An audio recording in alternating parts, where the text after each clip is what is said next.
Oke, baik, kita mulai aja ya. Sesi ke-6 ini adalah praktek penanganan general cargo dan special cargo ke dalam ULD dan pesawat. Ya, baik. Ini pertama ada 3 topik yang kita akan bahas hari ini. Bagaimana kita menyusun atau build up cargo ke ULD, bagaimana build up cargo ke baggage card atau cargo card. Kemudian yang terakhir, bagaimana kita menyusun ULD ini atau loading card ULD ini dari dolly, diangkut dari dolly ke cargo kompartemen pesawat. Jadi dipindahkan dari dolly ke kompartemen pesawat. Ya. Yang pertama adalah build up cargo ke ULD, di mana sebelum Anda menyusun kargo ke ULD, Anda harus ingat lagi ULD itu apa. ULD itu kalau di pesawat itu ada palet, ada kontainer, ya. Ada palet.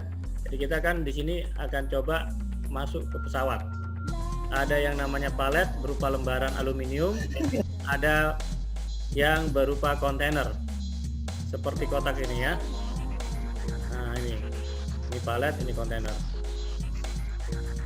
Lalu harus kita ketahui adalah kapasitas daripada ULD tersebut. Ya, kapasitas itu maksimum kapasitasnya berapa dia bisa muat kargo di situ. Ya, karena tiap ULD itu tipenya beda, beratnya juga berbeda. Dan juga ULD itu kepunyaan penerbangan apa? Jangan sampai salah ambil. Misalnya penerbangannya Singapore Airlines, kita ambil punya KT, kita mau muat di ULD-nya KT. Nanti pada saat masukin ke pesawat bingung. Wah, ini ternyata punya pesawat lain. Kalau udah dipinjam nggak apa-apa, tapi kalau belum dipinjam asal ngambil itu repot. Nanti pertukarannya. Ya. Dan ada kode-kode di dalam ULD itu. Dan cara membacanya kemarin waktu basic cargo udah Anda pelajari ya, cara membaca kode ini. Nah, yang jelas yang Anda harus perhatikan, kontainer untuk LD3 itu 4 CBM. 4 CBM itu kapasitasnya 4 kubik meter. Ya. Kemudian dengan kapasitas berat 1,5 ton atau 1.588 kilo. Kemudian LD6 ini double dia, 8 CBM 3175, AMF 14 CBM, AAP ini yang 10 CBM, AMU yang paling besar ini 17,58 kubik meter dengan kapasitas 6 ton. Dan ini khususnya untuk garment on hanger. Garment on hanger tuh garment yang digantung ke dalam kontainer. Nah, khusus untuk RKN sama RAP ini untuk kontainer yang memerlukan temperatur khusus, disebut juga sebagai container ini ya.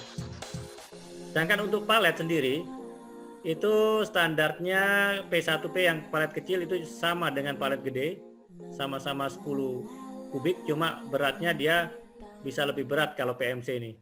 Ya, kalau P1P ini mungkin lebih ringan, selisih cuma 1 ton. Nah, sementara sebetulnya dalam prakteknya ini bisa lebih dari 10 CBM. Kalau dia itu diangkut menggunakan pesawat freighter, bisa double, bisa 20, bisa 17, 15 gitu ya, bisa disusun lagi ke atas. Kalau ditempatkan di main deck, ya, kalau di lower deck rata-rata 10 CBM. Lower deck itu di kompartemen yang di bawah ya. Nanti kita lihat strukturnya itu. Kemudian ada PEB, ini palet yang seukuran LD6, makanya di sini 8 kubik. Dan PGA 30 kubik ini yang besar dan tebal.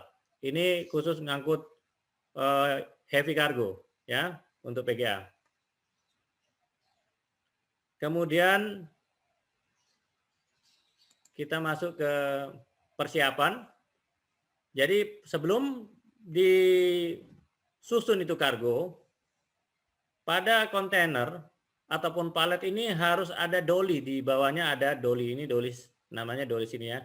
Jadi supaya tidak melengkung, supaya tidak base-nya ini tidak melengkung pada saat di susun heavy cargo segala macam ya. Nah, ini juga gunanya pada saat nanti dia ditarik, kalau dia langsung di aspal, ini akan melukai dasar daripada kontainer maupun palet. Dan mungkin susah ngambilnya nanti kalau menggunakan forklift segala macam, ini susah ya, bisa jatuh ke kiri dan ke kanan. Yang jelas ini untuk mencegah kerusakan, dikasih penopang. Lalu ada embun air, dipastikan ini sudah dibersihkan. Ya, di bagian atasnya juga dipastikan tidak ada lubang sehingga tidak bocor pada saat hujan, itu tidak masuk air. Kemudian label-label yang lama, yang bekas label itu dilepas, dikeluarkan supaya tidak membingungkan pada saat penanganan. Takut salah kirim atau salah penanganan. Kemudian pastikan seluruh kontainer ini dibersihkan secara baik. Misalnya telah digunakan mengangkut daging, jadi bau daging, bau perishable yang dulu itu, atau produk pertanian yang dulu itu masih ada, itu harus dibersihkan dulu. Kalau perlu disinfektan ya. Nah, ini baru digunakan kembali. Nah, kemudian setelah itu kargo bisa disusun ya. Setelah kargo disusun ya, pastikan semua netnya rapat. Kalau dia di palet dikasih jaring atau net. Sebelumnya dikasih plastik dulu. Di cover plastik dulu supaya tidak basah pada saat hujan. Baik itu bagian bawah maupun bagian atas. Satu di bawah, satu di atas. Kemudian netnya ditarik hingga rapat, lalu ditarik oleh traktor, towing traktor. Traktor penarik ke rem side. Ya, jadi pastikan. Kemudian yang berikutnya, pada saat menyusun ke dalam kontainer, perhatikan kalau mengangkut heavy cargo, siapkan spreader board. Spreader board itu papan.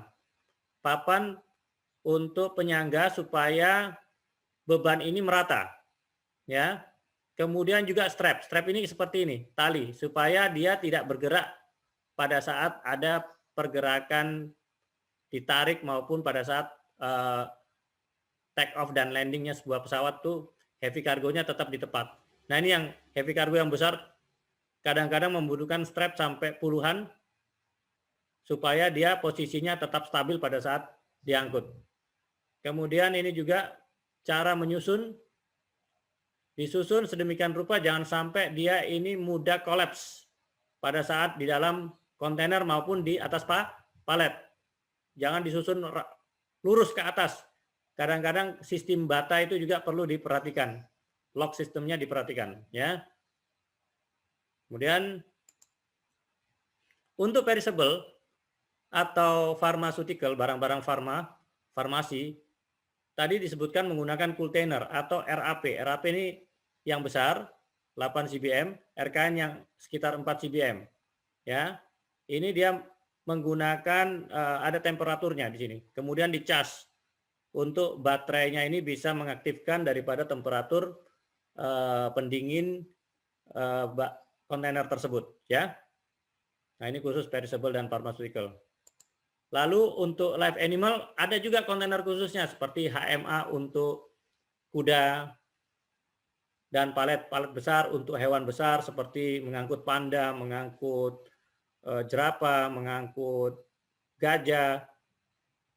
Itu digunakan palet besar, tentu saja di atas palet itu udah ada kandangnya. Kandang yang udah dibuat, yang buat itu dari pengirimnya ya. Misalnya hewan-hewan dari taman safari mau dikirim pertukaran hewan, nah itu nanti disusun di palet ya. Kalau kuda memang khusus ada kontainernya khusus. Lalu bagaimana dengan hewan peliharaan yang kecil seperti anjing, kucing, itu menggunakan baggage cart. Cukup dia menggunakan baggage cart karena dia tidak perlu di kontainer maupun di palet. Kalau palet kebesaran, kalau kontainer dia ongkep kepanasan. Nanti kita lihat baggage cart seperti apa ya. Nah, untuk valuable cargo, dia punya security locker seperti ini. Ya, dia punya tiap penerbangan kadang-kadang memiliki security container atau security locker, kemudian dikunci, di seal. diamankan supaya ini bisa melayani pengiriman valuable cargo, ya. Nah, ini namanya baggage card. Baggage card ini yang kedua, topik kedua. Baggage card ini bermacam-macam modelnya. Ada yang terbuka, ada yang tertutup. Ada yang kerangkeng begini, ada yang cuma pakai tirai seperti ini. Nah, tergantung fungsinya. Kalau kita mengangkut valuable cargo, gunakan yang ada tertutup penuh kalau perlu, ya, bukan pakai tirai seperti ini. Ya, dan kemudian dikunci atau pakai yang ada jerujinya seperti ini sehingga tidak memudahkan terjadinya pencurian. Nah, kalau hewan bisa pakai ini, tapi pakai ini juga boleh.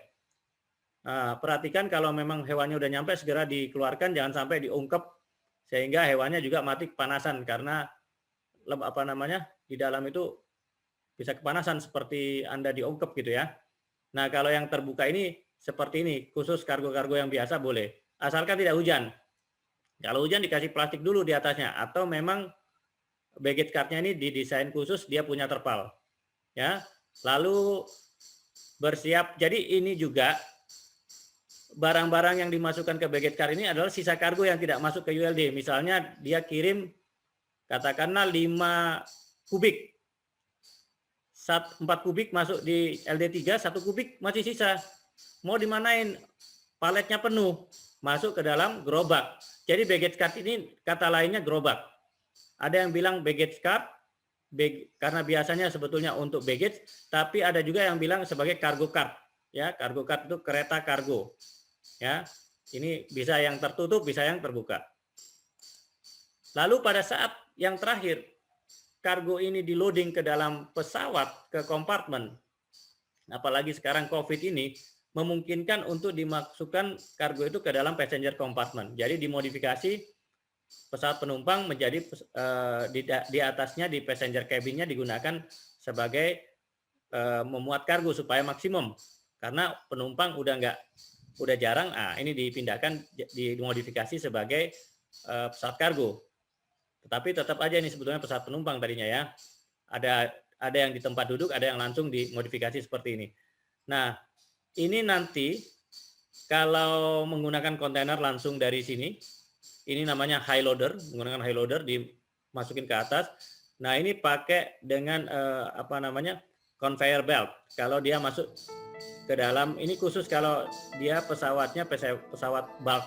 Jadi tidak memiliki kontainer, langsung masuk ke dalam sisi pesawat ini.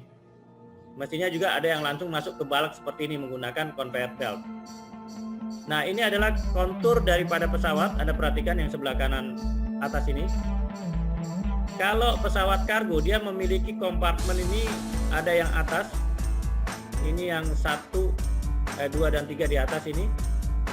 Ini disebut main deck. Ini bisa lebih tinggi, dia punya kontur. Sedangkan yang 4, 5, 6, 4 dan 5 ini adalah lower deck. 6 ini bulknya. Ya. Nah, pintu kargonya kalau pesawat freighter itu ada 4. 2 di atas, 2 di bawah. Kalau pesawat penumpang, dia hanya menggunakan ada 5 pintu termasuk di bulk ya. Tadi yang 2 di atas, 3 di bawah. 2 yang lower deck tambah 1 yang di bulk. Kalau pesawat penumpang dia cuma 2 pintu di bawah aja. Yang pesawat di atasnya kan penumpang. 2 cargo compartment. Yang di depan disebut forward compartment, kompartemen depan, dan yang di belakang after compartment, kompartemen yang di belakang. Ya. Nah, ini bisa diisi palet sama kontainer di sini. Di atas maupun di bawah. Kalau freighter itu bisa diisi kontainer dan palet. Nah, kalau palet kodenya ini LR ya. 11L, 11R, L itu berarti left, R itu right. Jadi kiri kanan ini bisa isinya kargo. Maksudnya kontainer ya.